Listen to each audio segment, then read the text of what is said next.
თქვა რომ აი თუნდაც 2008 წლის ომის შემდეგ, თუნდაც იმ მოვლენების შემდეგ, რაც ბოლო დღეებში და ბოლო პერიოდში ხდება იგივე უკანონო ბორდერიზაცია, იგივე ვახსენეთ ზაზაგახელაძის გატაცება და ალბათ იქნებიან თქვენი ოპონენტები, რომელიც იტყვიან, რომ თქვენ ხართ პრორუსული და გოლში თქვენ არ უნდა გიჩვენოთ. რას უპასუხებდით ამ ადამიანებს? მე პრორუსული ვარ. ეხლაც გეუბნები ღია კი ბატონო, უბრალოდ რას უპასუხებთ ამ ადამიანებს? პრორუსული, მაგრამ არა ვარ პროპუტინისტური. იმიტომ რომ სტალინის ფანერკებს აფარებს, როდესაც 1 მაისს და 7 ნოემბერია.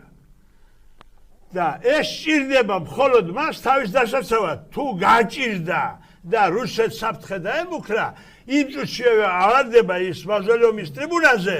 ხო და ხელში დაიკავებს სტალინის დროშას за родину за Сталина. მე არავინ არ არის რუსისგან ჩერებული. საინტერესო რაღაც ახსენეთ ახლა თქვენ პუტინთან დაკავშირებით. რატომ აფარებს და რატომ არ არის მათთვის მისაღები პერსონა? ადამიანი ყველა ადამიანია. დიახ. ადამიანი ყველა ადამიანია. იმიტომ რომ პუტინი დღეს რუსეთში არა, მაგრამ სოფლიოში აღიარებულია ნომერ 1 პოლიტიკოსად. ნომერ 1 სახელმწიფოს ხელმძღვანელად.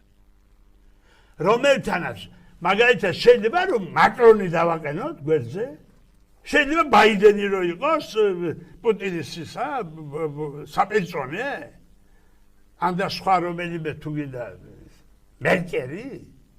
ეს ხო უბრალოდ ანეკდოტის დონეზეც კი არ შეიძლება რომ ითქვას.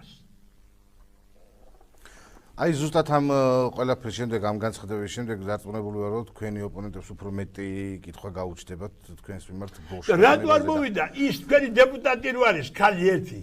მარო მაყაშვილის სახელი უნდა დავარქვა სტალინის ქუჩაზე. იმ ქალაქში როგორ უნდა ჩამოვიდე მე? რომ გორენები მან გოგოს აჩაქოლავთ ქუჩაში. მაგაზეც აუცილებლად გადავალ, არ ვიცი ზე საუბრობთ რომელ დეპუტატზე საუბრობთ, თუმცა ეს საკითხიც აუცილებლად უნდა მეხსენებინა.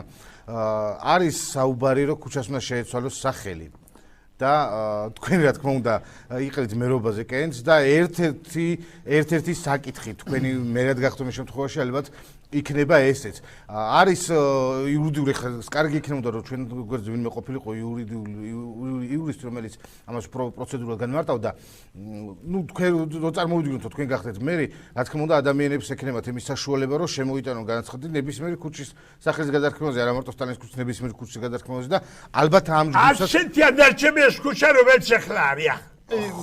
კარგით, მაგასაც დაუბრუნდები. სტალინის ქუჩის გარდა. კარგით, მაგასაც დაუბრუნდები. უბრალოდ რომ შემოიტანონ თქვენ რო გახდეთ მერი და ამ ადამიანებმა შემოიტანონ განაცხადი სტალინის ქუჩის გადარქმევაზე.